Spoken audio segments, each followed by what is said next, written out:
Sabe, existe uma frase dita há mais de 2000 anos que ainda hoje, uau, ela propõe uma identidade totalmente radical para quem escuta. E é sobre isso que a gente vai conversar hoje. Vamos mergulhar fundo nessa metáfora tão poderosa para entender o que significa de verdade ser a luz do mundo. Olha só isso. Vós sois a luz do mundo.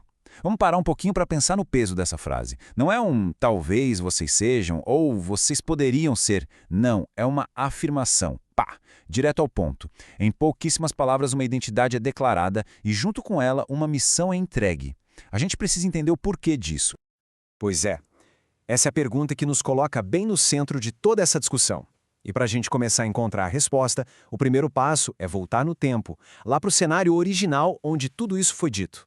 Seção 1, a luz do mundo, a declaração e seu contexto. É isso aí. Para a gente sacar a força dessa declaração, o contexto é simplesmente tudo. Onde que isso foi dito e, mais importante, para quem? Então imagina a cena. Essa mensagem não foi dita num jardim tranquilo, em tempos de paz. Muito pelo contrário. O povo que ouviu isso vivia sob uma opressão pesada, sabe? Com medo, com uma expectativa enorme por um Messias. Então, quando eles ouviram "Vós sois a luz", isso não foi só um elogio, um tapinha nas costas. Foi uma coisa revolucionária. Uma redefinição total de quem eles eram, uma missão divina bem no meio de um caos bem humano.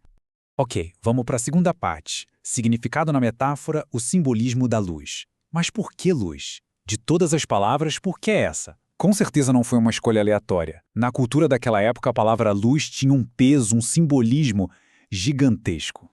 Para o pessoal que estava ouvindo isso lá atrás, luz era muito mais do que só a luz do sol que a gente vê. Era quase um sinônimo da própria presença de Deus. Pensa bem, a luz é a verdade que mostra as coisas como elas são. É a pureza que limpa. É a sabedoria que aponta o caminho. Era basicamente a manifestação visível de Deus no mundo.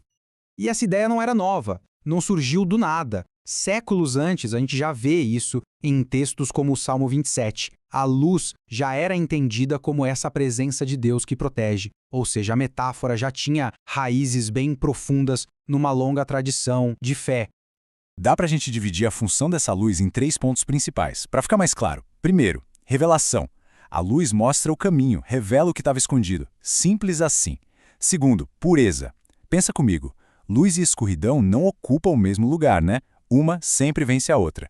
E terceiro, comunhão. Onde tem luz, tem calor, tem vida, tem gente junta. Agora a gente chega num ponto que é talvez o mais importante de toda esta análise.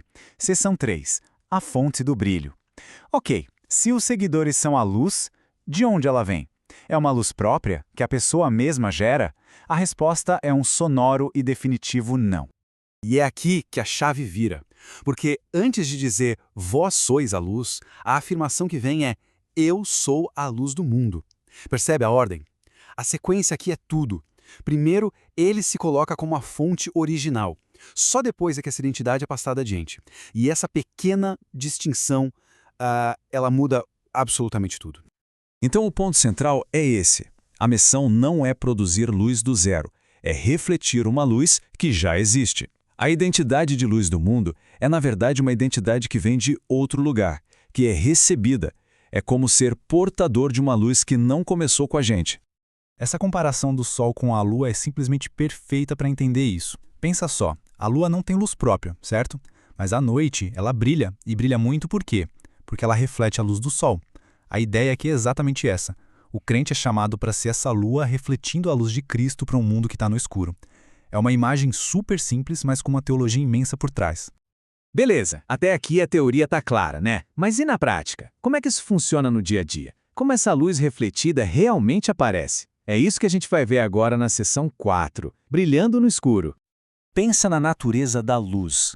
Não dá para esconder luz, né? A função dela é justamente ser vista. Isso quer dizer que ser luz não é uma coisa passiva, de ficar parado, exige ação. A fé se torna algo que as pessoas podem ver através de atitudes concretas, que na Bíblia são chamadas de boas obras. E o que seriam essas boas obras? Bom, aqui tem alguns exemplos bem práticos. Sabe quando alguém perdoa quem não merecia? Ou um ato de compaixão pura? Ou aquela fidelidade que se mantém firme mesmo quando tudo está difícil? Ou um serviço feito só por amor ao próximo? Cada uma dessas coisas é, na verdade, um reflexo daquela luz divina brilhando no nosso mundo. Chegamos na nossa última parte então.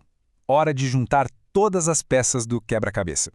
O que a gente descobriu até aqui é que ser a luz do mundo é ao mesmo tempo uma identidade e uma tarefa. E uma coisa não existe sem a outra. A conclusão é bem direta. Ser a luz significa, na prática, fazer as obras da luz. A identidade e a ação andam de mãos dadas, são inseparáveis. Não dá para ter só uma. No momento em que se recebe essa identidade, a missão vem junto no pacote. Então a missão fica bem clara, né? É usar essa luz, que é um reflexo, para mostrar a verdade, para acabar com a confusão. É viver de um jeito que as ações confirmem aquilo em que se acredita, e o ponto crucial é compartilhar essa luz ativamente, servindo, amando e nunca, nunca escondê-la. E tudo isso nos leva a uma reflexão final. Se o propósito da luz é revelar o que está escondido, é guiar, é aquecer, a pergunta que fica ecoando é: que escuridão no mundo ao nosso redor está esperando por essa luz para ser iluminada?